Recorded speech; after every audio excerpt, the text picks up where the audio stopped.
ညီကိုရေကျုပ်ဒီနေ့မှာရိုစီနီယာစိတ်ဝင်စားနေတဲ့သူ့ရဲ့တပည့်အရင်လည်းဖြစ်တဲ့ကျုပ်ဒါဗလာတင်ဘာကိုဆိုတဲ့ကစားသမားကဘယ်လိုကစားသမားမျိုးလဲပြီးလို့ရှိရင်သူ့ရဲ့ play style ကဘယ်လိုပုံစံရှိလဲချယ်ဆီအသင်းကိုရောက်လာမယ်ဆိုလို့ရှိရင်ရောချယ်ဆီအသင်းနဲ့အဆင်ပြေနိုင်မလားဒီနေ့မှာသူ့ရဲ့ဒါ play style သူ့ရဲ့ကစားပုံလေးတွေနဲ့ပတ်သက်ပြီးတော့ကျုပ်ဒီဗလာတင်ဘာကိုရဲ့အကြောင်းလေးနဲ့ပတ်သက်ပြီးတော့ကျွန်တော်ဒီနေ့မှာကျွန်တော်တီးသလောက်လေးကိုဆွေးနွေးသုံးသပ်ပြီးတော့ပြန်ပြီးတော့တင်ဆက်ပေးသွားမှာပဲဖြစ်ပါတယ်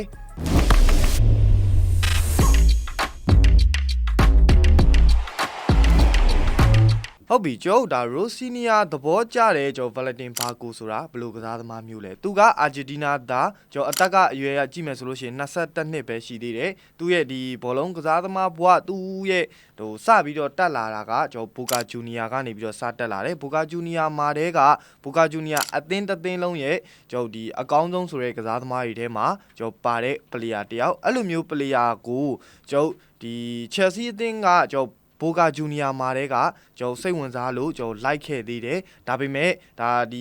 ီဘာကိုအနေနဲ့သူ့အတွက်ပွဲထွက်ခွင့်တေချာစေမဲ့ Brighton ကိုပဲသူရွေးချယ်ခဲ့တယ်ပေါ့အဲ Brighton မှာပဲသူတရားဒီကစားတယ် Brighton မှာသူ့ရဲ့ပထမယာတီကတော့တော်တော်လေးရုန်းကန်ခဲ့ရတယ်အဓိကတော့သူလူကောင်သေးတာလည်းပါတယ်အရက်က9ပေခွန်မဲရှိတာဖြစ်တဲ့အတွက်ကြောင့်မလို့ကျွန်တော်လူကောင်အရက်ပူတဲ့အဲမှာပါတယ်ပေါ့ဗျာအဲ့လိုမျိုးပူတဲ့လူတယောက်ဖြစ်တဲ့အတွက်ကြောင့်မလို့ကျွန်တော်အင်္ဂလန်ပရီးမီးယားလိလိုနေရာမျိုးမှာနေရာရဖို့ပွဲထွက်ခွင့်ရဖို့အတွက်ရုန်းကန်ခဲ့ရတယ်ပေါ့သူရဲ့ဒီပထမအဆုံးဒီပရီးမီးယားလိကိုစရောက်တဲ့ယာတီမှာသူရုန်းကန်ခဲ့ရတယ်ရုန်းကန်ခဲ့ရတဲ့အပြင်ကိုမှပထမအဆုံးယာတီမှာပဲသူစီဗီလာကိုအငှားချခံခဲ့ရတယ်ပေါ့စီဗီလာကိုအငှားချခံပြီးတော့ကျွန်တော် Brighton ကိုပြန်ရောက်လာတယ် Brighton ကိုပြန်ရောက်လာပြီးတိတ်မကြဘူး Chelsea အသင်းဒါ Blue Goal ပိုင်နဲ့ကျွန်တော်ဒီ Strasbourg အသင်းကသူ့ကိုဒါအငှားနဲ့ခေါ်တယ်ပေါ့ဒီ February လမှာအငှားနဲ့ခေါ်တယ်ကျွန်တော်ဆောင်းဒီအပြောင်းရွှေ့မှာအငှားနဲ့ယာတီဝက်လာကစားပြီးတော့မှကျွန်တော်ဒီကစားသမားကို Rossinia ကအရန်သဘောကျသွားတာသူ့အနေနဲ့ကျွန်တော်ဒီအဲ့ဒီအချိန်တုန်းကကျွန်တော်ဘာကိုကစေးကြသွားတာလားမလဲမသိဘူးတခုခုဖြစ်သွားသေးတယ်စေးကြပြီးတော့မှကျွန်တော်ဒီ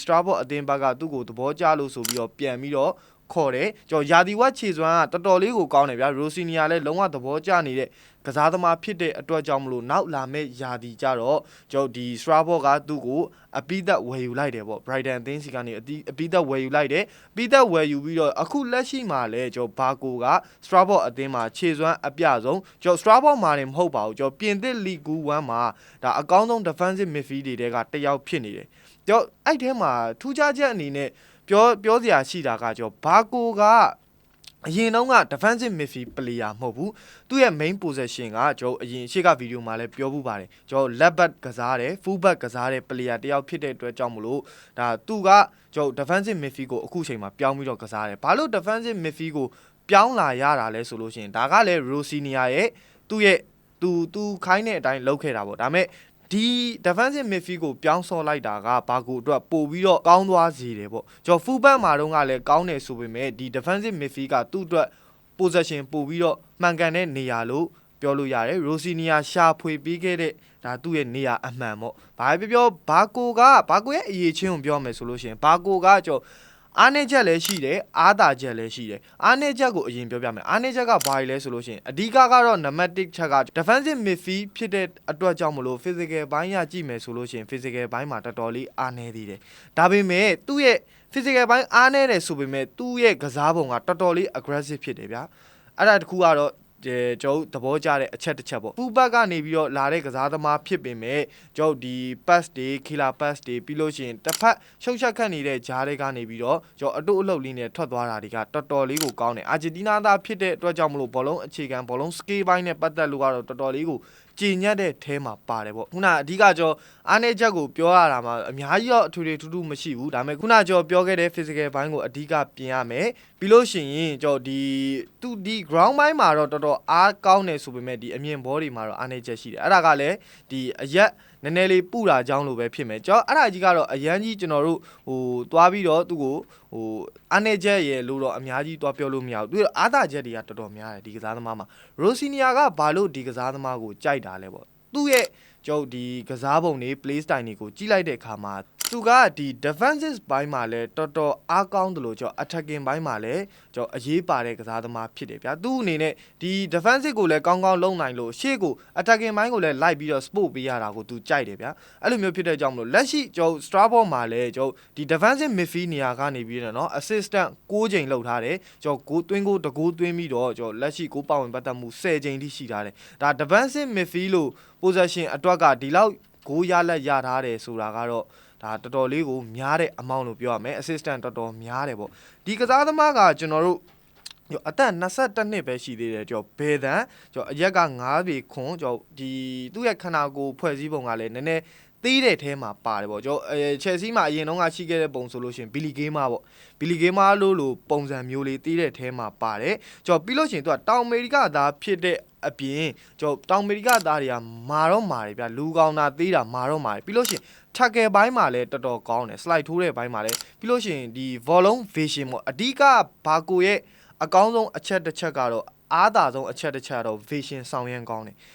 သူကွင်းထဲမှာဆိုလို့ရှိရင်360ကျွန်တော်360လုံးကိုကျွန်တော်လိုက်ပြီးတော့ကြည်နေတာကျွန်တော် vision ဘိုင်းကလည်းတော်တော်လေးကောင်းတယ်ပြီးလို့ရှိရင်သူ့ရဲ့ pass တွေ cross တွေကတော်တော်အလုပ်ဖြစ်တယ်အဲ့ဒါကြောင့်ပဲကျွန်တော်ဒီ Strasbourg မှာသူ့အနေနဲ့ assistant တွေရတယ်ဒီကွင်းလယ်ကနေပြီးတော့သူ့ရဲ့ cross တွေကတစ်ဖက်အသင်းနောက်တန်းကစားသမားတွေကိုကြော်ပြီးတော့သူ့ရဲ့ကစားသမားတွေစီကိုအသင်းဘော်တွေစီကိုတိုက်ရိုက်ဘောလုံးကရောက်တယ်ပြီးလို့ရှိရင်သူက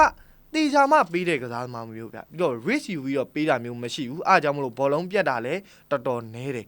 တေချာပြီးပိုင်မီဆိုမှလမ်းကြောင်းတွေထိုးပေးတယ် killer pass တွေပေးတယ်လုံးဝသူ့ရဲ့ကစားပုံကတော်တော်လေးတော့မိုက်တယ်တခြားကစားသမားတွေနဲ့တခြား defensive midfield တွေနဲ့မတူဘူးဗျာဥပမာဆို Chelsea မှာဆိုလို့ရှိရင်လည်းကျွန်တော် Caicedo defensive ဘိုင်းမှာလည်းတော်တော်လေးကောင်းတယ်စကေးဘိုင်းဆိုင်ရာအရာဆိုလို့ရှိရင်တော့ကျွန်တော်ဒီဘာကိုကပို့ပြီးတော့ကောင်းတယ်ရှုပ်ချက်ခတ်နေတဲ့ဂျားထဲမှာလည်းသူဘာလုပ်ရမလဲဆိုတာကောင်းကောင်းသိတယ်တီတီငိမ့်ငိမ့်နဲ့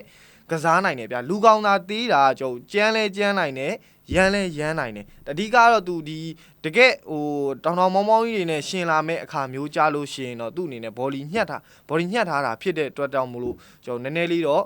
အဲ့ဒါလေးတစ်ခုပဲကျွန်တော်အနေနဲ့ပြောစရာရှိတာဘာကိုကဘယ်လိုကစားသမားမျိုးလဲဆိုတာကျွန်တော်ဒါအခုတေချာလဲပြောပြပြီးသွားပြီကျွန်တော်ဒီဘာကိုကျွန်တော် Chelsea အသင်းကိုရောက်လာတဲ့အခါကြားလို့ရှိရင် Rossinia ဘယ်လိုသုံးမလဲပေါ့ဒါပေမဲ့သူဒီ Chelsea ကိုရောက်လာမယ်ဆိုလို့ရှိရင်လဲကျွန်တော် defensive midfield ကျွန်တော် Caicedo ရဲ့အရန်ကစားသမားအဖြစ်ပဲကစားရမှာဒီအသင်းဒီဘာကိုအခုလက်ရှိလိုက်နေတဲ့အသင်းကြီးတွေမှာအများကြီးပဲ PSG ရော Bayern ရောကျွန်တော်တန်း90အထိကိုပေးပြီးတော့လိုက်နေတယ်ဒါပေမဲ့လည်းဒီ Strasbourg က Chelsea အသင်း Blue Goal ပိုင်တဲ့အသင်းဖြစ်တဲ့အတွက်ကြောင့်မို့လို့ Chelsea ကတော့ဒီအပြောင်းအရွှေ့မှာကျွန်တော်ဒီအားသာဆုံးဖြစ်တယ်ပေါ့ Chelsea အသင်းလိုချင်တယ်ဆိုလို့ရှိရင်ကောက်ခေါ်လိုက်လို့ရတယ်ဒါပြဿနာမရှိဘူးအဲ့လိုမျိုးဖြစ်တဲ့အတွက်ကြောင့်မလို့ဒီကစားသမားကတော့ Chelsea အသင်းကိုလာမဲ့ရာသီမှာ